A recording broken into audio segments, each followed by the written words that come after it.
So the first thing you're going to do for this sheet is cut out each square.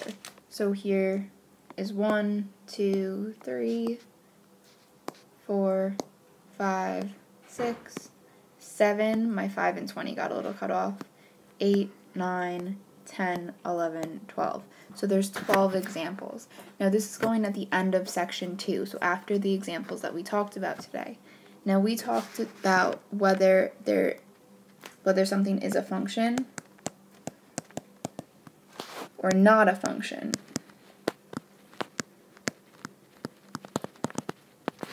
In order for it to be a function, it has to pass the vertical line test.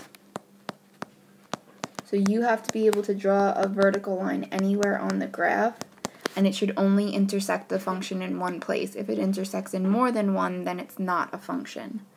Now, the reason that this works is because no two x values, which are also called inputs,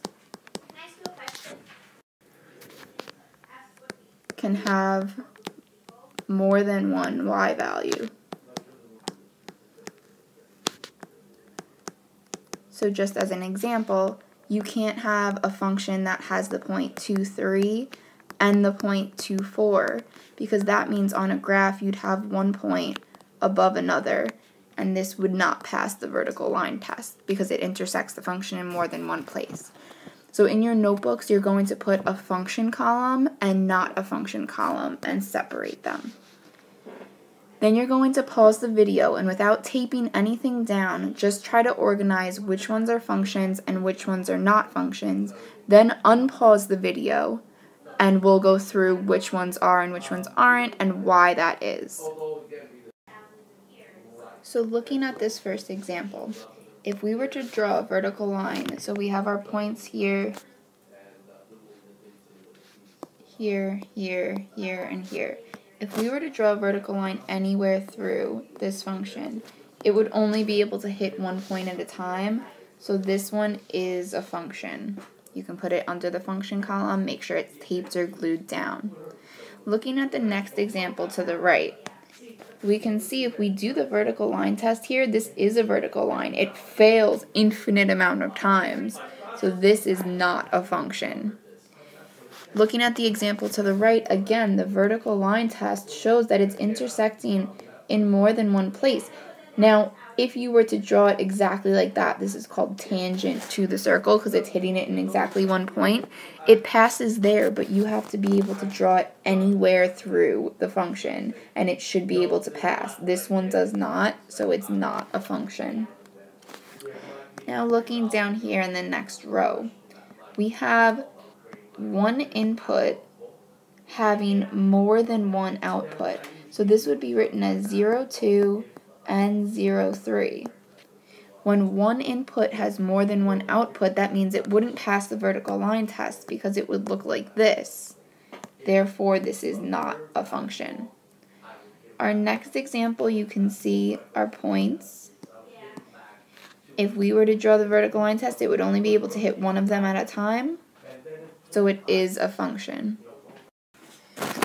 The next example shows all of the inputs going towards the same output. So that would mean that the y values are repeating, but that's okay because that means your coordinates would be 1, 6, 3, 6. No x value has different y values. They just all have the same. If it repeated, if something had 1, 6 and 1, 7, the x values are repeating, and no x value can have different y values. So this one is a function, but the last one we did wasn't a function. Looking at the table, we can see that no x values have different y values. So -1 only has one output, 2 only has one output, 5 only has one output. So this is a function. The next graph passes the vertical line test at every point, so this is a function. This is actually a linear function. It would pass the vertical line test anywhere that you drew a vertical line.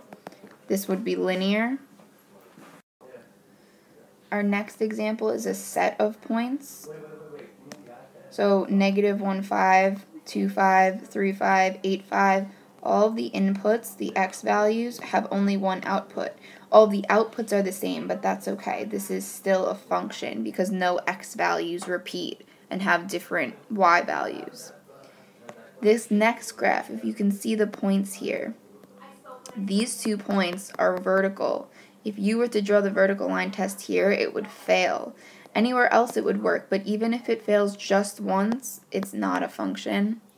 And the same thing with the last graph. The graph up here, we're going to talk later in the year about absolute value functions. This is an absolute value function, and this is absolute value as well in this bottom corner. But this one isn't a function because it doesn't pass the vertical line test, so this should go in your not a function column. So just to review, you should have 1, 2, 3, 4, 5, 6, 7 in the column that says function, and 1, 2, 3, 4, 5 in the column that says not a function. In order for it to be a function, it has to pass the vertical line test, which means that no 2 x values, no 2 inputs, can have more than one y value, more than one output.